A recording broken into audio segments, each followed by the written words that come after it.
Hello friends, welcome to Raj Malhotra IAS academy. आज हम UPSC optional के लिए पंजाबी लिटरेचर का जो सिलेबस है वो डिस्कस करने जा रहे हैं। तो फ्रेंड्स, सबसे पहले मैं पंजाबी लिटरेचर का आपसे ऑप्शनल डिस्कस करने जा रहा हूं, तो मैं चाहता हूं कि मैं आपसे ये सारी बात भी पंजाबी में ही करूं ताकि आपको मैं करेक्टली सारा का सारा सिलेबस जो है उसको डिटेल में डिस्कस कर पाऊँ आप लोगों से। तो स्टार्ट करते हैं। सबसे पहले इस जो सब्जेक्ट है, इस सब्जेक्ट का जो नाम यूपीएससी के ऑफिशियल जो उसकी सिलेबस बुकलेट है उस जो मैंशन किया गया है that is literature of Punjabi language. तो दोस्तों, ये जो भी यूपीएससी के जिन्ने भी ਤੁਹਾਡੇ ऑप्शनल के सब्जेक्ट्स है उन्होंने टोटल मार्क्स जो है वो 500 है। 500 ਦੇ ਵਿੱਚ दो पेपर होंगे हैं, paper 1 and paper 2। Her paper जो है 250 मार्क्स का। क्लीयर? तो पेपर 1 की गल कर लीए तो सब तो पहला फ्रेंड्स मैं थोनों 2-3 चीज़ा बिल्कुल डिटेल नाल दसना चाहना कि क्यों पंजाबी लिटरेचर ऑप्शनल के तौर पर थोनों ऑप्ट करना चाहिए। सब तो पहली चीज़ मैं एक थोड़ा वहम कट देना चाहना है कि कई बार स्टूडेंट्स नूं हुंदा है कि असी पंजाबी लिटरेचर किवें लै सकते हैं। असी तो एजुकेशनल साडा बैकग्राउंड जो है इंजीनियरिंग है या मैडिकल है, या असी कदे भी 10th तो बाद पंजाबी लिखी नहीं या पढ़ी नहीं। तो फस्ट ऑफ ऑल ये सारे वहम है, क्योंकि थोड़ा एजुकेशनल बैकग्राउंड कुछ भी होवे तुसी पंजाबी लिटरेचर एज आ ऑप्शनल चूज़ कर सकते हो, क्योंकि तुसी हर एक इंसान ने 10th तक पंजाबी एज अ लैंग्वेज ज़रूर पढ़ी होनी है स्कूल दे विच। ठीक है? तो सब तो पहला बेनीफिट तो यही है इसका कि तुसी अपने स्कूल के टाइम दे विच इसका बहुत सिलेबस जो है ऑलमोस्ट पेपर 1 जिहड़ा है वो तुसी ऑलरेडी कवर किया हुआ अपने स्कूल टाइम दे विच। ठीक? दूसरा इसका बेनीफिट फ्रेंड्स ये है कि ये सारा का सारा पेपर जो है ये 90% स्टैटिक है। देखो यूपीएससी के मेनली दो तरह के ऑप्शनल होंगे हैं, एक होंगे स्टैटिक, दूसरा होंगे थोड़ा जो चेंज होता जाता है समय के नाल। ठीक है? तो ये स्टैटिक पोर्शन है, दैट मीनस 90% इसका सिलेबस जो है, इसके जो क्वेश्चन यूपीएससी के पेपर के आते हैं वो हमेशा ही सिमिलर होंगे। ठीक है? तो इसके लिए जे 90% स्टैटिक है तो साढ़े को एक एज इत्थे है कि असी अगर इस सिलेबस में चंगी तरह कवर कर लिए तो उसके प्रीवियस ईयर पेपर जो है उन्होंने चंगी तरह कवर कर लिए तो साढ़े चांसेस जो है हाई स्कोर दे वो बहुत ज़्यादा बढ़ जाएंगे। ठीक है? तो इसलिए ये टाइप इसकी स्टैटिक है, नॉट डायनामिक। दूसरा मैं तुहानूं दस्सिया सी 2013 तो लैके 2019 तक दे असी इत्थे पेपर जो है यूपीएससी के प्रीवियस ईयर पेपर जो है वो कवर करांगे। उसका रीज़न की सी कि 90% स्टैटिक है। जो थोड़ा 2013 तो लैके 19 तक के पेपर्स के विच रिपीट होया वही 2020 होना है, 21 होना है तो 22। क्लीयर? तो इसलिए टेस्ट सीरीज़ के नाम पर मैं तुहानूं कवर करवाऊँगा 2013 तो लैके 19 तक के जिन्ने भी पंजाबी के पेपर यूपीएससी ने कंडक्ट किए हैं वो सारे paper as a test series आप इत्थे सॉल्व करांगे। क्लीयर? उस तो बाद नोट्स जो है सोनू क्लास दे विच डिक्टेशन होनी है, तो इस दे नाल एक थोड़ा जो वहम है वो दूर हो जाऊगा कि तुसी कदे भी पंजाबी दोबारा लिख के नहीं देखी 10th तो बाद। ठीक है? जो तुसी 2 महीने लगातार चाहे ऑफलाइन चाहे ऑनलाइन लगातार अपनी कॉपी दे विच पंजाबी लिखोगे, जो मैं सोनू डिक्टेट करूँगा, जो समझाऊँगा, तो थोड़ा वो फ्लो जो है पंजाबी वास्ते वो वापस आ जाऊगा। क्लीयर? तो नोट्स के तौर पर आप क्लास के जो नोट्स होंगे प्लस कुछ एक PDF जो है वो सोनू मैं फॉरवर्ड करूँगा। क्लीयर?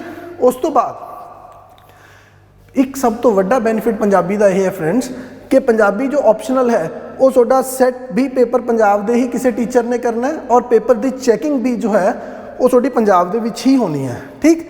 दूसरे ऑप्शनल नाल की होंदा है, दूसरे ऑप्शनल नाल कोई भी XYZ ऑप्शनल ले लो, हो सकता है वो ऑप्शनल जो है तुसी लिखिया है इत्थे बट उसकी चैकिंग किसी सदर्न स्टेट्स दे विच हो रही है या किते भी किसी भी XYZ प्लेस दे विच उसकी चैकिंग हो सकती है। बट क्योंकि पंजाबी लिटरेचर एक लिटरेचर का सब्जैक्ट है, पंजाबी लैंग्वेज का सब्जैक्ट है, इसलिए ही इसकी चैकिंग भी पंजाब दे विच ही होनी है, तो किते ना किते तुहानूं ये एज ज़रूर मिलना है। क्लीयर? और ये थोड़ी माँ बोली है, इस करके थोड़ा अपना एक नेचुरल फ्लो जो है वो पंजाबी लिटरेचर के सब्जैक्ट के नाल बाहर आना है। क्लीयर? और एक इसका होर बेनीफिट, तुसी कोई भी सब्जैक्ट ले लो उसका मिनिमम जो टाइम ड्यूरेशन है that is from 4 to 5 months। ठीक है? कोई भी चाहे political science, sociology, pub ad, कुछ भी जोग्राफी XYZ सब्जेक्ट आप गल कर लिए 4 ਤੋਂ 5 ਮਹੀਨੇ ਦਾ ਉਹਨਾਂ ਦਾ ਡਿਊਰੇਸ਼ਨ। ਬਟ ਪੰਜਾਬੀ ਲਿਟਰੇਚਰ ਇਕਲੌਤਾ ਇਹੋ ਜਿਹਾ ਸਬਜੈਕਟ ਹੈ ਜਿਸ ਦੀ ਡਿਊਰੇਸ਼ਨ 2 ਤੋਂ 2.5 ਮਹੀਨੇ ਹੈ। ਅਗਰ ਅਸੀਂ ਡੇਲੀ ਜੋ ਕਲਾਸ ਹੈ 2 ਘੰਟੇ ਦੀ ਕਲਾਸ ਲਗਾਉਂਦੇ ਹਾਂ ਤਾਂ ਇਹ ਸਿਲੇਬਸ ਜੋ ਹੈ 2 ਤੋਂ 2.5 ਮਹੀਨੇ ਦੇ ਵਿੱਚ ਪੂਰਾ ਕੰਪਲੀਟ ਹੋ ਜਾਂਦਾ ਹੈ। ਦੈਟ ਮੀਨਸ ਤੁਹਾਡੇ ਕੋਲ ਇਨਫ ਟਾਈਮ ਹੈ ਕਿ ਤੁਸੀਂ ਇਸ ਦੀ ਰਿਵੀਜ਼ਨ ਕਰ ਪਾਓ। ਫਰੈਂਡਸ 4 ਮਹੀਨੇ 'ਚ ਅਗਰ ਦੂਸਰਾ ਕੋਈ ਸਬਜੈਕਟ ਜੋ ਹੈ ਖਤਮ ਹੋ ਰਿਹਾ ਹੈ ਤਾਂ ਇਸ ਦਾ ਮਤਲਬ ਕੀ ਹੋਇਆ, 2.5 ਮਹੀਨੇ 'ਚ ਅਸੀਂ ਪੰਜਾਬੀ ਖਤਮ ਕਰਕੇ ਇਸ ਨੂੰ 1.5 ਮਹੀਨੇ 'ਚ ਇੱਕ ਵਾਰ ਰਿਵਾਈਜ਼ ਵੀ ਕਰ ਸਕਦੇ ਹਾਂ। ਕਲੀਅਰ। ਔਰ ਅਗਰ ਇਸ ਨੂੰ ਵਨਸ ਕੰਪਲੀਸ਼ਨ ਵਾਸਤੇ ਇਹਨੂੰ 2.5 ਮਹੀਨੇ ਲੱਗ ਰਿਹਾ, ਦੈਟ ਮੀਨਸ ਕਿ ਅਗਰ ਅਸੀਂ ਕੱਲ੍ਹ ਨੂੰ ਇਹਨੂੰ ਰਿਵਾਈਜ਼ ਕਰਾਂਗੇ ਤਾਂ ਇਸ ਤੋਂ ਹਾਫ ਟਾਈਮ ਹੀ ਲੱਗਣਾ ਹੈ। ਦੈਟ ਮੀਨਸ ਤੁਸੀਂ ਇਸ ਦੀ ਰਿਵੀਜ਼ਨ 1 ਮਹੀਨੇ ਦੇ ਵਿੱਚ ਪੂਰੇ ਦੇ ਪੂਰੇ ਸਬਜੈਕਟ ਦੀ ਰਿਵੀਜ਼ਨ ਕਰ ਸਕਦੇ ਹੋ। ਔਰ ਪ੍ਰੀ ਔਰ ਮੇਨਸ ਦੇ ਵਿੱਚ ਤੁਹਾਡੇ ਅਰਾਊਂਡ 3 ਮਹੀਨੇ ਦਾ ਤੁਹਾਨੂੰ ਟਾਈਮ ਮਿਲਦਾ ਹੈ। ਕਲੀਅਰ। ਤਾਂ 3 ਮਹੀਨੇ ਦੇ ਵਿੱਚ ਐਟਲੀਸਟ 4 to 5 ਟਾਈਮਸ ਜੋ ਹੈ ਤੁਸੀਂ Punjabi literature as a optional ਜੋ ਹੈ ਇਸ ਦੀ ਰਿਵੀਜ਼ਨ ਕਰ ਸਕਦੇ ਹੋ ਵਿਦ ਆਨਸਰ ਰਾਈਟਿੰਗ। ਠੀਕ। ਹੋਰ ਕੋਈ ਵੀ ਆਪਸ਼ਨਲ ਤੁਹਾਨੂੰ ਇਹ ਪ੍ਰੋਵਾਈਡ ਨਹੀਂ ਕਰਦਾ। ਕਲੀਅਰ। ਔਰ ਹੁਣ ਅਗਰ ਮੈਂ ਇਹ ਤਾਂ ਤੁਹਾਨੂੰ ਮੈਂ ਬੈਨੀਫਿਟਸ ਦੱਸਦੇ, ਔਰ ਇੱਕ ਬੈਨੀਫਿਟ ਹੋਰ ਮੈਂ ਜਿਹੜਾ ਤੁਹਾਨੂੰ ਦੱਸ ਰਿਹਾ ਜੋ ਮੈਂ ਅਸ਼ੋਰਟੀ ਦਿੰਦਾ ਕਿ ਇਫ ਤੁਸੀਂ ਕਲਾਸਿਸ ਜੁਆਇਨ ਕਰਦੇ ਹੋ, ਤੁਸੀਂ Punjabi as a optional opt ਕਰਦੇ ਹੋ ਤਾਂ ਮੈਂ ਤੁਹਾਨੂੰ ਮਿਨੀਮਮ ਗਾਰੰਟੀ ਦਿੰਦਾ ਜੋ ਮਾਰਕਸ ਹੈ ਮਿਨੀਮਮ 250, ਤੁਹਾਡੇ 250 ਤੋਂ ਉੱਪਰ ਹੀ ਮਾਰਕਸ ਆਣਗੇ, 250 ਤੋਂ ਨੀਚੇ ਨਹੀਂ ਆ ਸਕਦੇ। ਠੀਕ। ਔਰ ਇਹ ਅਸ਼ੋਰਟੀ ਮੈਂ ਇਸ ਲਈ ਦੇ ਸਕਦਾ ਕਿਉਂਕਿ ਮੈਨੂੰ ਪਤਾ ਕਿ ਇਹ 90% ਸਟੈਟਿਕ ਹੈ ਔਰ ਇਸੇ ਲਈ ਮੈਂ ਤੁਹਾਡੀ ਆ ਜੋ ਸਿਲੇਬਸ ਦੀ ਰਿਵੀਜ਼ਨ ਕਰਵਾ ਰਿਹਾ 2013 ਤੋਂ 19 ਤੱਕ ਦੇ ਪੇਪਰਾਂ ਦੀ ਰਿਵੀਜ਼ਨ ਕਰਵਾ ਰਿਹਾ, ਇਸੇ ਕਰਕੇ ਹੀ ਤੁਹਾਡਾ ਫਲੋ ਪੂਰਾ ਦਾ ਪੂਰਾ ਇਸ ਦੇ ਵਿੱਚ ਬਣ ਜਾਂਦਾ। ਔਰ ਤੁਸੀਂ ਮਿਨੀਮਮ 250, ਮੈਂ 250 ਬਹੁਤ ਘੱਟ ਕਹਿ ਰਿਹਾ ਆਪਣੇ ਪੁਆਇੰਟ ਆਫ ਵਿਊ ਤੋਂ, ਬਟ ਮੈਂ ਤੁਹਾਨੂੰ ਕੋਈ ਵੀ ਨਵਾਂ ਸਟੂਡੈਂਟ ਹੈ ਉਸ ਲਈ 250 ਔਰ ਕੋਈ ਪੁਰਾਣਾ ਸਟੂਡੈਂਟ ਹੈ ਉਹ ਉਹਨਾਂ ਦੀ ਅਕੋਰਡਿੰਗ ਉਸ ਦੀ ਜਿੰਨਾ ਉਹ ਲੇਬਰ ਕਰ ਸਕਦਾ ਉਸ ਤੋਂ 280 290 300 ਵਟ ਐਵਰ ਹੀ ਔਰ ਸ਼ੀ ਵਾਂਟਸ। ਠੀਕ ਹੈ। ਬਟ ਉਸ ਦੇ ਲਈ ਮਿਹਨਤ ਦੀ ਜ਼ਰੂਰਤ ਹੈ ਐਕਸਟਰਾ। ਠੀਕ। ਹੁਣ ਅਗਰ ਆਪਾਂ ਗੱਲ ਕਰ ਲਈਏ ਪੇਪਰ 1 ਪੇਪਰ 2, ਸਭ ਤੋਂ ਪਹਿਲਾਂ ਪੇਪਰ 1 ਦੀ ਗੱਲ ਕਰਦੇ ਹਾਂ। ਪੇਪਰ 1 ਦਾ ਜਿਹੜਾ ਭਾਗ ਇਹ ਹੈ ਇਹ ਪੰਜਾਬੀ ਗ੍ਰਾਮਰ ਦੀ ਗੱਲ ਹੈ। ਇੱਥੇ ਉਹ ਗ੍ਰਾਮਰ ਜਿਹੜੀ ਕਿ ਅਸੀਂ ਆਲਰੇਡੀ ਆਪਣੀ ਲਾਈਫ ਦੇ ਵਿੱਚ ਕਵਰ ਕੀਤੀ ਵੀ ਹੈ 10th ਤੱਕ। ਠੀਕ ਹੈ। ਤਾਂ ਸਭ ਤੋਂ ਪਹਿਲਾਂ ਅਗਰ ਪੰਜਾਬੀ ਗ੍ਰਾਮਰ ਦੀ ਗੱਲ ਕਰੂੰਗਾ ਫਰੈਂਡਸ ਤਾਂ ਸਭ ਤੋਂ ਪਹਿਲਾਂ ਇਸ ਦੇ ਵਿੱਚ ਟੌਪਿਕ ਆਉਂਦਾ ਪੰਜਾਬੀ ਭਾਸ਼ਾ। ਠੀਕ ਹੈ ਨਾ। ਅਗਰ ਅਸੀਂ ਗ੍ਰਾਮਰ ਦੀ ਗੱਲ ਕਰਾਂਗੇ ਤਾਂ ਗ੍ਰਾਮਰ ਦੀ ਗੱਲ ਤਾਂ ਉਦੋਂ ਹੀ ਹੋ ਪਾਣੀ ਹੈ ਜਦੋਂ ਸਾਨੂੰ ਪਹਿਲਾਂ ਪੰਜਾਬੀ ਭਾਸ਼ਾ ਦਾ ਪਤਾ ਹੋ। ਤਾਂ ਪੰਜਾਬੀ ਭਾਸ਼ਾ ਦੇ ਵਿੱਚ ਪੰਜਾਬੀ ਭਾਸ਼ਾ ਦਾ ਨਿਕਾਸ ਕਿਵੇਂ ਹੋਇਆ, ਇਹਦਾ ਵਿਕਾਸ। ਠੀਕ ਹੈ। ਹੁਣ ਅਸੀਂ ਪੰਜਾਬੀ ਭਾਸ਼ਾ ਦਾ ਨਿਕਾਸ ਅਤੇ ਵਿਕਾਸ ਕਰ ਲਿਆ। ਉਸ ਤੋਂ ਬਾਅਦ ਭਾਸ਼ਾ ਅਤੇ ਉਪਭਾਸ਼ਾ, ਪੰਜਾਬੀ ਦੀਆਂ ਸਾਰੀਆਂ ਉਪਭਾਸ਼ਾਵਾਂ ਦੀ ਗੱਲ ਹੋਊਗੀ। ਦੈਨ ਆਫਟਰ ਅਸੀਂ ਭਾਸ਼ਾ ਬਾਰੇ ਸਿੱਖ ਲਿਆ। ਹੁਣ ਭਾਸ਼ਾ ਨੂੰ ਲਿਖਣਾ ਵੀ ਹੈ ਤਾਂ ਲਿਖਣਾ ਹੈ ਤਾਂ ਉਸ ਦੇ ਲਈ ਗੁਰਮੁਖੀ ਲਿਪੀ ਦੀ ਗੱਲ ਹੈ। ਠੀਕ ਹੈ। ਤਾਂ ਲਿਪੀ ਕੀ ਹੈ, ਭਾਸ਼ਾ ਤੇ ਲਿਪੀ ਦਾ ਸੰਬੰਧ ਕੀ ਹੈ, ਗੁਰਮੁਖੀ ਲਿਪੀ ਦੀ ਪੰਜਾਬੀ ਭਾਸ਼ਾ ਲਈ ਸਾਰਥਕਤਾ ਕੀ ਹੈ, ਇਹ ਸਾਰਾ ਕੁਝ ਅਸੀਂ ਗੱਲ ਕਰਾਂਗੇ ਇੱਥੇ। ਗੁਰਮੁਖੀ ਲਿਪੀ ਦਾ ਨਿਕਾਸ, ਇਹਦਾ ਵਿਕਾਸ, ਇਹਦੀ ਸਾਰਥਕਤਾ, ਇਹ ਸਭ ਕੁਝ ਕਵਰ ਕਰਾਂਗੇ। ਠੀਕ ਹੈ। ਉਸ ਤੋਂ ਬਾਅਦ ਹੁਣ ਪੰਜਾਬੀ ਭਾਸ਼ਾ ਵੀ ਕਵਰ ਕਰ ਲਈ, ਪੰਜਾਬੀ ਦੀ ਲਿਪੀ ਵੀ ਕਵਰ ਕਰ ਲਈ ਗੁਰਮੁਖੀ। ਹੁਣ ਲਿਪੀ ਦੇ ਤੋਂ ਅਸੀਂ ਕੀ ਬਣਾਉਣਾ ਹੈ ਜੀ, ਵਾਕ ਬਣਾਣੇ ਹੈ। ਠੀਕ ਹੈ। ਤਾਂ ਲਿਪੀ ਕੀ ਹੈ, ਲਿਪੀ ਤਾਂ ਕੱਲਾ ਤੁਹਾਡਾ ਚਿੰਨ੍ਹ ਹੈ। ਠੀਕ ਹੈ। ਉਹ ਚਿੰਨ੍ਹਾਂ ਤੋਂ ਸਭ ਤੋਂ ਪਹਿਲਾਂ ਅਸੀਂ ਸ਼ਬਦ ਬਣਾਵਾਂਗੇ। ਪਹਿਲਾਂ ਉਹਨਾਂ ਨੂੰ ਧੁਨੀਆਂ ਕਹਿੰਦੇ ਆ, ਧੁਨੀਆਂ ਤੋਂ ਅਸੀਂ ਸ਼ਬਦ ਬਣਾਉਂਦੇ ਹਾਂ, ਸ਼ਬਦਾਂ ਤੋਂ ਅਸੀਂ ਵਾਕ ਬਣਾਉਂਦੇ ਹਾਂ। ਠੀਕ ਹੈ। ਤਾਂ ਇਹ ਪੰਜਾਬੀ ਧੁਨੀ ਵਿਆਉਣ ਦੇ ਵਿੱਚ ਅਸੀਂ ਧੁਨੀਆਂ ਬਾਰੇ ਗੱਲ ਕਰਾਂਗੇ ਜਿਸ ਨੂੰ ਤੁਸੀਂ ਵੋਵਲ ਐਂਡ ਕੌਨਸੋਨੈਂਟਸ ਕਹਿ ਦਿੰਦੇ ਹੋ। ਅਸੀਂ ਪੰਜਾਬੀ 'ਚ ਉਹਨੂੰ ਸਵਰ ਤੇ ਵਿਅੰਜਨ ਕਹਿੰਦੇ ਹਾਂ। ਠੀਕ ਹੈ ਨਾ। ਤਾਂ ਉਹ ਸਵਰ ਤੇ ਵਿਅੰਜਨਾਂ ਬਾਰੇ ਗੱਲ ਕਰਾਂਗੇ। ਉਸ ਤੋਂ ਬਾਅਦ ਪੰਜਾਬੀ ਮੋਰਫੋਲੋਜੀ ਦੇ ਵਿੱਚ ਅਸੀਂ ਧੁਨੀਆਂ ਨੂੰ ਜੋੜ ਕੇ ਸ਼ਬਦ ਬਣਾਵਾਂਗੇ। ਠੀਕ। ਔਰ ਸ਼ਬਦ, ਹੁਣ ਸ਼ਬਦ ਜਿਹੜੇ ਹੈਗੇ ਨੇ, ਸ਼ਬਦਾਂ ਦੇ ਵਿੱਚ ਅਗੇਤਰ ਦੇ ਬਾਰੇ ਵੀ ਤੁਸੀਂ ਸੁਣਿਆ ਹੋਣਾ, ਪਿਛੇਤਰ ਬਾਰੇ ਵੀ। ਤਾਂ ਇਹ ਸਾਰੀਆਂ ਚੀਜ਼ਾਂ ਅਸੀਂ ਇੱਥੇ ਕਵਰ ਕਰਾਂਗੇ। ਉਸ ਤੋਂ ਬਾਅਦ ਹੁਣ ਸ਼ਬਦ ਬਣ ਗਏ, ਸ਼ਬਦਾਂ ਤੋਂ ਬਾਅਦ ਅਸੀਂ ਗੱਲ ਕਰਾਂਗੇ ਵਾਕਾਂ ਦੀ ਕਿ ਵਾਕ ਕਿਵੇਂ ਬਣਾਏ ਜਾਣ। ਠੀਕ ਹੈ ਨਾ। ਤਾਂ ਹੋਏਗਾ ਪੰਜਾਬੀ ਵਾਕ ਯੁਗਤ। ਠੀਕ ਹੈ। ਇਸ ਦੇ ਵਿੱਚ ਅਸੀਂ ਪੰਜਾਬੀ ਵਾਕ ਬਣਾਵਾਂਗੇ ਸ਼ਬਦਾਂ ਤੋਂ। ਠੀਕ ਹੈ। ਤਾਂ ਅਸੀਂ ਚੱਲੇ ਕਿ ਧੁਨੀਆਂ ਤੋਂ ਸ਼ਬਦ, ਸ਼ਬਦ ਤੋਂ ਵਾਕ। ਲਾਸਟ ਜਿਹੜਾ ਇਹਦਾ ਪੋਰਸ਼ਨ ਹੈ ਪੰਜਾਬੀ ਨਾਥ ਯੋਗੀ ਸਾਹਿਤ। ਕਲੀਅਰ।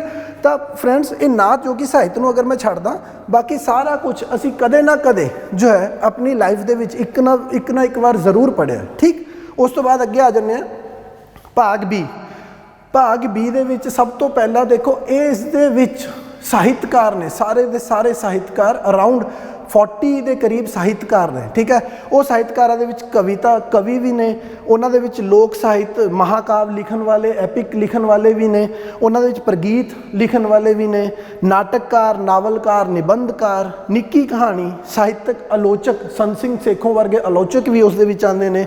ਪੰਜਾਬੀ ਭਾਸ਼ਾ ਉੱਤੇ ਹੋਰਾਂ ਭਾਸ਼ਾਵਾਂ ਦੇ ਪ੍ਰਭਾਵ ਜਿਹੜੇ ਹੈਗੇ ਨੇ, ਠੀਕ ਹੈ, ਸੰਸਕ੍ਰਿਤ ਦਾ ਪ੍ਰਭਾਵ ਹੈ, ਫਾਰਸੀ ਦਾ ਪ੍ਰਭਾਵ ਹੈ, ਇੰਗਲਿਸ਼ ਦਾ ਪ੍ਰਭਾਵ, ਉਹ ਸਾਰੇ ਦੇ ਸਾਰੇ ਜੋ ਵੀ ਚੀਜ਼ਾਂ ਹੈ ਉਹ ਅਸੀਂ ਇੱਥੇ ਡਿਸਕਸ ਕਰਾਂਗੇ। ਕਵਿਤਾ ਦੇ ਵਿੱਚ ਜਿੰਨੇ ਵੀ ਵੱਖ-ਵੱਖ ਤਰ੍ਹਾਂ ਦੀਆਂ ਕਵਿਤਾਵਾਂ ਨੇ, ਆਧੁਨਿਕ ਕਵਿਤਾਵਾਂ, ਠੀਕ ਹੈ, ਰਹੱਸਵਾਦ, ਨਵ ਰਹੱਸਵਾਦ, ਰੋਮਾਂਸਵਾਦ, ਪ੍ਰਗਤੀਵਾਦ, ਨਵ ਪ੍ਰਗਤੀਵਾਦ, ਠੀਕ, ਔਰ ਸੁਹਜਵਾਦ, ਇਹ ਸਾਰੇ ਦੇ ਸਾਰੀਆਂ ਕਵਿਤਾਵਾਂ, ਇਹਨਾਂ ਦੀਆਂ ਟਾਈਪਸ, ਇਹਨਾਂ ਦੇ ਰਾਈਟਰਸ ਜਿਹੜੇ ਵੀ ਹੈਗੇ ਨੇ, ਹਰ ਇੱਕ ਕਵਿਤਾ ਦੇ ਪਿੱਛੇ 3 ਜਾਂ 4 ਰਾਈਟਰਸ ਹੈ, ਤਾਂ ਉਹ ਸਾਰੇ ਦੇ ਸਾਰੇ ਰਾਈਟਰਸ ਜੋ ਹੈ ਅਸੀਂ ਇੱਥੇ ਕਵਰ ਕਰਾਂਗੇ। ਬਟ ਤੁਹਾਨੂੰ ਇੱਥੇ ਘਬਰਾਉਣ ਦੀ ਗੱਲ ਨਹੀਂ ਅਗਰ ਮੈਂ ਤੁਹਾਨੂੰ ਕਿਹਾ 40 ਰਾਈਟਰਸ, ਤੁਸੀਂ 40 ਰਾਈਟਰਸ ਦੀਆਂ ਕਿਤਾਬਾਂ ਨਹੀਂ ਪੜ੍ਹਨੀਆਂ। ਅਸੀਂ ਇੱਥੇ ਕਲਾਸ ਦੇ ਵਿੱਚ ਹੀ, ਕਿਉਂਕਿ ਅਸੀਂ ਫੋਕਸ ਕੀ ਕਰਨਾ ਹੁੰਦਾ ਹੈ, ਉਹਨਾਂ ਦੇ ਲਿਖਣ ਦਾ ਢੰਗ, ਉਹਨਾਂ ਦੀ ਸੋਚ, ਉਹਨਾਂ ਦਾ ਵੇ ਆਫ ਸਪੀਕ, ਠੀਕ ਹੈ, ਉਹ ਸਾਰਾ ਕੁਝ ਜੋ ਹੈ ਉਹ ਮੈਂ ਤੁਹਾਨੂੰ ਕਲਾਸ ਦੇ ਵਿੱਚ ਹੀ ਕਵਰ ਕਰਵਾਊਂਗਾ।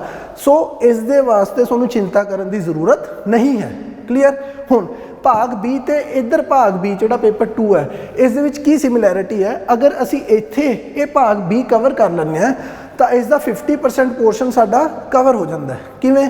ਨਾਨਕ ਸਿੰਘ ਨਾਵਲਕਾਰ, ਨਾਵਲ ਇੱਥੇ ਵੀ ਹੈ, ਠੀਕ ਹੈ, ਤਾਂ ਉਹ ਨਾਵਲਕਾਰ ਜਿਹੜਾ ਹੈ ਅਸੀਂ ਉੱਥੇ ਕਵਰ ਕਰ ਲਈਏ ਚਾਹੇ ਇੱਥੇ ਕਵਰ ਕਰ ਲਈਏ ਨਾਨਕ ਸਿੰਘ ਵਾਸਤੇ, ਤਾਂ ਉਹ ਕੰਪਲੀਟ, ਠੀਕ ਹੈ। ਉਸ ਤੋਂ ਬਾਅਦ ਨਾਟਕਕਾਰ ਬਲਵੰਤ ਗਾਰਗੀ, ਠੀਕ। ਚਲੋ ਇਹ ਆਪਾਂ ਬਾਅਦ ਵਿੱਚ ਡਿਸਕਸ ਕਰਦੇ ਹਾਂ।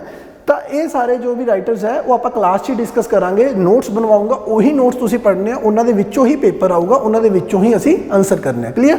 ਹੁਣ ਆ ਗਏ ਪੇਪਰ 2 ਦੇ ਭਾਗ A ਤੇ।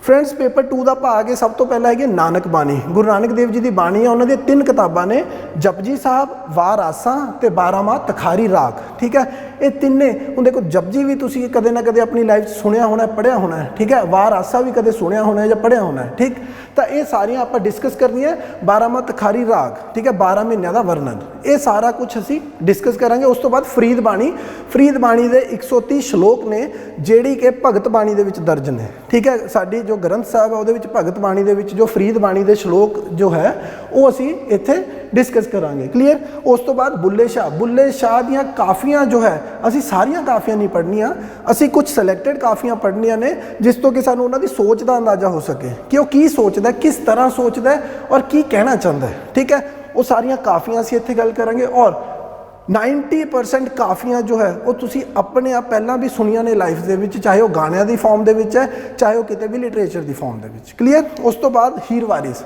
सबनू पता है वारिस दी हीर ते रांझे दी कहानी, तो वो सारी कहानी असी दोबारा इत्थे पढ़नी है। तो उस कहानी के बेसिस के उपर जो भी क्वेश्चन बनने हैं, 3 या 4 क्वेश्चन यूपीएससी के इस पेपर टॉपिक के उपर बनते हैं, वो सारे के सारे क्वेश्चन जो है मैं तुहाडे नाल क्लास डिस्कस करूँगा। तो पूरी की पूरी जो हीर वारिस की कहानी है वो तुहाडे नाल डिस्कस होगी। ठीक है, तो फ्रेंड्स आ भी तुसी कदे ना कदे सुनिया पढ़िया, आ भी वारिस शाह बारे, फरीद बाणी हो सकता तुसी ना सुनी या पढ़ी होवे। ठीक है, नानक बाणी भी तुसी कदे ना कदे लाइफ सुनी ते पढ़ी है। क्लीयर। हुण उस तो बाद गल करते हैं भाग बी। भाग बी का सब तो पहला पोर्शन जो है जंगनामा, लड़ाई किन्हां दे विच, सिंघां अते अंग्रेज़ां दे विच। किने लिखिया है जंगनामा? शाह मुहम्मद। तो यह शाह मुहम्मद का जंगनामा जो है फ्रेंड्स ये बहुत ज़्यादा इंपॉर्टेंट है भाग 2 दे विच, ते इहनूं आपां चंगी तरह कवर करना है। उस तो बाद धनीराम चातरिक, मेले विच जट, ये कविता साने सारियां ने अपनी लाइफ दे विच 5वीं क्लास तक ये पढ़ी है। मेले विच जट की कविता, तो उन्होंने राइटर कौन सी? धनीराम चातरिक। तो इन्हों दी होर भी कवितावां ने जिहड़ियां असीं ऑलरेडी पढ़ियां हुई ने, तो उही कवितावां असीं दोबारा इत्थे पढ़नियां ने। क्लीयर। तो ये भी असीं कदे ना कदे अपनी लाइफ च पढ़िया हुआ। उस तो बाद नानक सिंह, दोस्तों तुहानू अपने कोलों 8 किताबां पढ़नियां पैणियां, बाकी किसी भी किताब नूं पढ़न की जरूरत नहीं है। ठीक है, ये नावल ने 3 नावल जिन्होंने हफ्ते का टाइम नहीं लगना पढ़न लग्या, तो ये 3 नावल चिट्टा लहू, पवित्र पापी, इक म्यान, 2 तलवारां, ये तुसीं घरे पढ़ने हैं। इसका सारा एनालिसिस जो है वो आप क्लास डिस्कस करांगे। इस दे विचों क्वेश्चन की सैट हो सकता वो भी आप क्लास डिस्कस करांगे, सब कुछ क्लास डिस्कस करांगे। बट इसकी कहानी तुहानूं पता होनी चाहिए है।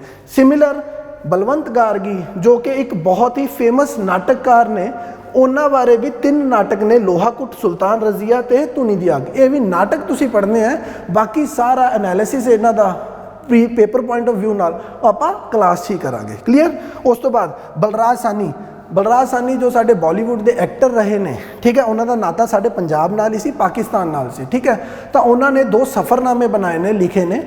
एक उन्होंने रूस की यात्रा की तो रूसी सफ़रनामा, पाकिस्तान की यात्रा की तो पाकिस्तानी सफ़रनामा। तो वो सफ़रनामे भी तुसी पढ़ने ने, ठीक है, इन्हों 2 दिन का टाइम लगता, 3 दिन का, कि तुसी घरे बैठ के सफ़रनामे पढ़ लो और उस तो बाद सारा का सारा उसका एनालिसिस जो है वो आप क्लास ही करांगे। क्लीयर। उस तो बाद प्रीत लड़ी, गुरबख्श सिंह प्रीत लड़ी जिन्होंने प्रीत लड़ी रसाला चलाया तो प्रीत नगर जो है वो वसाया, वो की ने जी निबंधकार। इन्हों दी 3 किताबां ने निबंध दियाँ, पर तुसी ये किताबां नहीं पढ़नियाँ।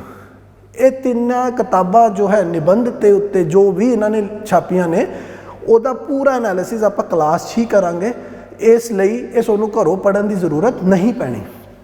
उस तो बाद लास्ट जो है संत सिंह सेखों।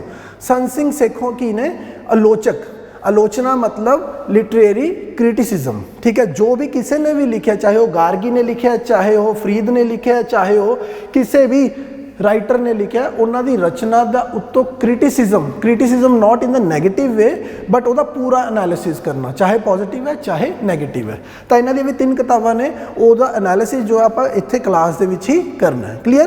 तो दोस्तों ये सारा सिलेबस है पंजाबी लिटरेचर का, इस तो बाहरों होर कोई भी सिलेबस नहीं है, ठीक। और ये सारा सिलेबस असी 2 तो लैके 2.5 महीने दे विच चंगी तरह कवर कर देना है। और इस दे नाल सारे दे सारे अज तक दे जिन्ने यूपीएससी के क्वेश्चन आए हैं पूरे दे पूरे सिलेबस चों वो आप नाल दी नाल ही क्लास दे विच ही कवर कर देना है, ठीक।